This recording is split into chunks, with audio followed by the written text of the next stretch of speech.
میں کروٹیں بدلتا رہتا ہے، آنکھوں سے آنسو بہ رہے ہوتے ہیں، زبان خاموش ہوتی ہے، مگر اس خاموشی کو بھی اللہ عبادت لکھ رہا ہوتا ہے، اس خاموشی کو بھی اللہ کے فرشتے عبادت لکھ رہے ہوتے ہیں۔ میرے بھائیوں، اللہ کے دربار میں صرف سجدے نہیں تولے جاتے، دل بھی تولے جاتے ہیں۔ یاد رکھو، جو بندہ تکلیف میں بھی الحمدللہ کہہ دے، یہ وہ بندہ ہے جو بیٹھا زمین پر ہوتا ہے، اس کا چرچا عرش بری پہ ہو رہا ہوتا ہے۔ خیر، حضرت ابراہیم علیہ السلام نے مینا کی وادی میں بیٹے کو لٹایا، بیٹے کے ہاتھ باندھے، پیر باندھے، شاید اس لیے باندھے ہوں گے کہ قربانی کے وقت جسم تڑپتا ہے، ہاتھ ہلتے ہیں، پاؤں کانپتے ہیں، اور ایک باپ اپنے بیٹی کی تکلیف دیکھ کر کمزور بھی پڑ سکتا ہے، اس لیے باندھے ہوں گے۔ حضرت اسماعیل علیہ السلام چھری کے نیچے خاموشی سے لیٹے ہوئے تھے، نہ چہرے پر خوف تھا، نہ زبان پر شکوہ تھا، نہ دل میں گھبراہٹ تھی۔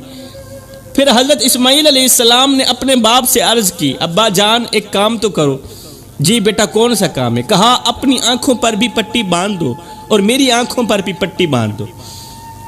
اپنی آنکھوں پر بھی پٹی باندھ لیجیے، کہیں ایسا نہ ہو کہ باپ کے دل کے اندر محبت جاگ جائے،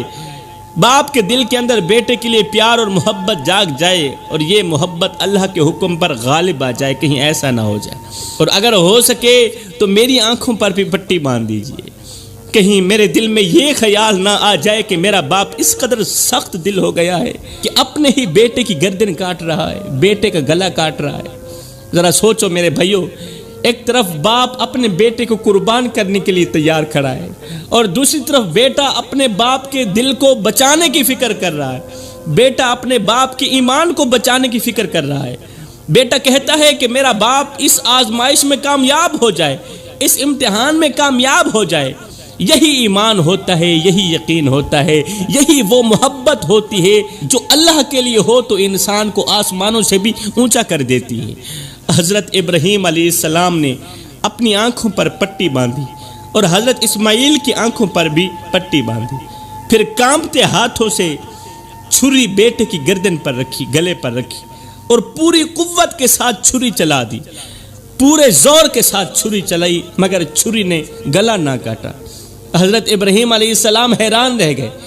انہوں نے چھری کو دوبارہ تیز کیا، پتھر کے ساتھ دوبارہ تیز کیا، پوری طاقت کے ساتھ پھر بیٹے کے گلے پر رکھی، مگر چھری ابھی بھی نہ چلی، زور سے چلائی، تیزی سے چلائی، پوری قوت سے چلائی، چھری نہ چلی۔ حضرت ابراہیم علیہ السلام کے دل کی بے چینی اور بڑھ گئی، وہ کہنے لگے، اے چھری تو کیوں نہیں کاٹتی؟ کہیں ایسا نہ ہو کہ